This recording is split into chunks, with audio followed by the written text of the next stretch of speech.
কিয় হাবিৰ মাজত লুকাবলগীয়া হৈছিল ডক্টৰ হিমন্ত বিশ্ব শৰ্মাই? হিমন্ত বিশ্ব শৰ্মা আৰু মই গৈ এতিয়া যিটো মৌদুমীয়া গাঁৱৰ পিছফালে এই হাবিত আমি লুকাই আছিলোঁ। কলেজীয়া দিনত কেনেকুৱা আছিল মুখ্যমন্ত্ৰী? ডেকা কালত কি কৰিছিল ৰোমন্থন কৰিলে সতীৰ্থই। হিমন্ত বিশ্ব শৰ্মা সেই সময়ত অসম আন্দোলনৰ লগত একেবাৰে জড়িত আছিল। তেওঁ লখিমপুৰলৈ আহোঁতে যেতিয়া পুলিচে আমাৰ সকলোকে এটেক কৰিছিল, হিমন্ত বিশ্ব শৰ্মা আৰু মই গৈ এতিয়া যিটো মৌদুমীয়া গাঁৱৰ পিছফালে হাবিত আমি লুকাই আছিলোঁ। গধূলি সময়ত যেতিয়া আন্ধাৰ হৈছিল তেতিয়া আমি পথাৰে আহি দলিননিৰ মাজে আহি আমাৰ ঘৰ পালো। আমাৰ ঘৰত হিমন্ত যেনে তেনে লুকুৱাই ৰাখি তাৰপিছত পিছদিনাখনি আকৌ আমি প্ৰফুল্ল মহন্তৰ লগত একেলগে তেওঁক লগাই দিছে। অসম আন্দোলনৰ সময়ত যথেষ্ট সহায় কৰিছিল। যিবোৰ লিখি দিয়া হৈছিল নিউজ বিলাক দি তেওঁ চাইকেল কৰিয়ে হওক বা বিভিন্ন উপায়েৰে গৈ পেলাই আছাম ট্ৰিবিউন দৈনিক অসমত দিছিলে। তেওঁ যথেষ্ট কষ্ট কৰিছিল সেই সময়ত গুৱাহাটী ইউনিভাৰ্চিটিৰ পৰা। সেই সময়ত হাফ পেণ্ট পিন্ধি আছিল। ডক্টৰ হিমন্ত বিশ্ব শৰ্মা কেৱল অসমৰ মুখ্যমন্ত্ৰীয়ে নহয়, দেশৰ এগৰাকী আগশাৰীৰ ৰাজনৈতিক নেতা হিচাপে পৰিচিত। সৰুকালৰ পৰাই অত্যন্ত তীক্ষ্ণ আৰু যথেষ্ট কষ্ট কৰা হিমন্ত বিশ্ব শৰ্মাৰ কাম কাজক লৈ একালৰ সতীৰ্থই তথা লখিমপুৰৰ জ্যেষ্ঠ অধিবক্তা জিলা বাৰ এছ'চিয়েশ্যনৰ সভাপতি দেৱৰ গোহাঁই বৰুৱাই বহু পুৰণি স্মৃতি ৰোমন্থন কৰিলে। ডক্টৰ হিমন্ত বিশ্ব শৰ্মা তেওঁ যথেষ্ট কোৱালিফাইড হ'ল আৰু তেখেতে কাম কৰাৰ যিটো স্পিৰিট আগতে আছিল, কিন্তু এতিয়া তাতকে বহুত বেছি হ'ল। তেওঁ যথেষ্ট কষ্ট কৰিব পাৰে আৰু তেওঁ এই কষ্টৰ ফল পাইছে। সেই সময়ত গুৱাহাটী বিশ্ববিদ্যালয়ত আইন অধ্যয়ন কৰি থকা দেৱৰ গোহাঁই বৰুৱাৰ সৈতে একেলগে প্ৰায় আছিল হিমন্ত বিশ্ব শৰ্মা।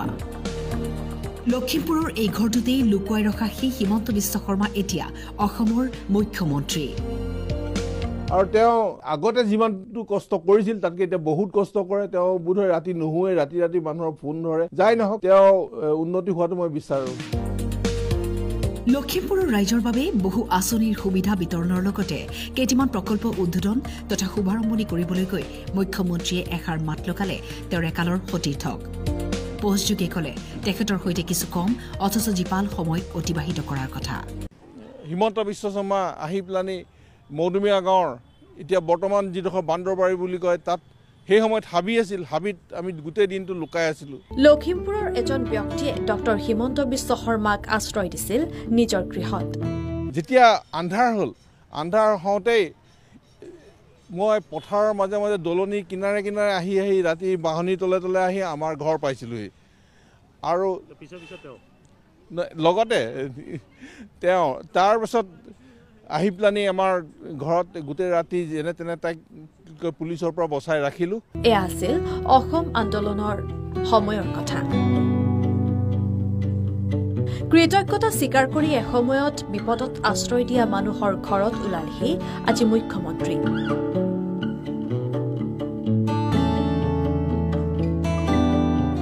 নকাৰীৰ অধিবক্তা দেৱৰ গোহাঁই বৰুৱাক ঘৰতে সাক্ষাৎ কৰি স্মৃতিৰ ৰোমন্থন মুখ্যমন্ত্ৰীৰ। আজিও তেখেতেও সোঁৱৰিছে যে সৰুতে যেতিয়া লখিমপুৰলৈ আহিছিল, কাৰণ লখিমপুৰত তেখেতৰ বহুত স্মৃতি জড়িত হৈ আছে। তেখেত সৰু থাকোঁতে প্ৰফুল্ল মহন্ত, ললিত ৰাজখোৱা তেওঁলোকৰ লগত আহিছিল। আহোঁতে পুলিচ বিষয়াসকলে তেওঁলোকক এটেক কৰিছিল। মই নামটো নকওঁ আৰু কোনে কৰিছিল। তাৰপাছত ললিত ৰাজখোৱাক অতি বেয়াকৈ পেটত মাৰিছিল। পেটত মাৰি এখন ঠেলাত উঠাই নি হস্পিটেলাইজ কৰি দিছিল। আৰু প্ৰফুল্ল মহন্ত যেনে তেনে পুলিচৰ মাৰ নোখোৱাকৈ লুকাবলৈ সক্ষম হ'ল। আৰু মই আৰু হিমন্ত বিশ্ব শৰ্মা আহি পেলানি মৌদুমীয়া গাঁৱৰ এতিয়া বৰ্তমান যিডোখৰ বান্দৰবাৰী বুলি কয় তাত সেই সময়ত হাবি আছিল। হাবিত আমি গোটেই দিনটো লুকাই আছিলোঁ। 12 বছৰ বয়সতে অসম আন্দোলনৰ সময়ত জড়িত হিমন্ত বিশ্ব শৰ্মাক দেৱৰ গোহাঁই বৰুৱাই প্ৰথম লগ পাইছিল গুৱাহাটী বিশ্ববিদ্যালয়ৰ হোষ্টেলত। সেই সময়ত অসম আন্দোলন আছিল আৰু হিমন্ত বিশ্ব শৰ্মা তেতিয়া তেওঁ সৰু আছিল, হাফ পেণ্ট পিন্ধা আছিল। তেতিয়া আমাৰ হোষ্টেললৈ আহি থাকে। বয়স ধৰক এতিয়া ঠিক ক'ব নোৱাৰিম, 10-12 বছৰমান হ'ব পাৰে। প্ৰফুল্ল মহন্ত, ভৃগু ফুকন, ললিত ৰাজখোৱা তেওঁলোকৰ ওচৰলৈও আহে আৰু মোৰ ৰুমতে প্ৰায় সময়খিনি তেওঁ থাকে।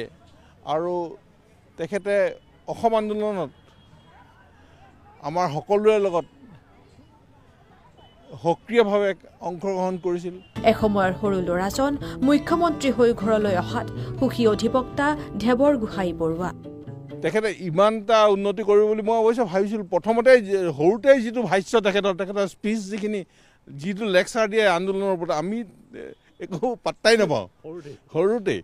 আৰু ভাবিছিলোঁ তেতিয়া তেওঁ মানে আগলৈ বহুত নাম কৰিব বা কিবা এটা কৰিব। এতিয়া আজি এই অৱস্থাত তেখেতে অসমৰ মুখ্যমন্ত্ৰী হৈ আৰু তাতে ভাৰতৰ এজন ভাল লিডাৰ হৈ তেওঁ আজি আৰু আমাৰ নাই কাকো পাহৰা নাই। তেওঁ আন্দোলনত অকল ময়েই নহয়, যিমানসকল আছে সকলোকে তেওঁ মনত ৰাখিছে। আজি তেওঁ মই পাহৰা কথাও তেওঁ আজি লখিমপুৰত কি কৰিছিল সেইখিনি কথা কৈছে।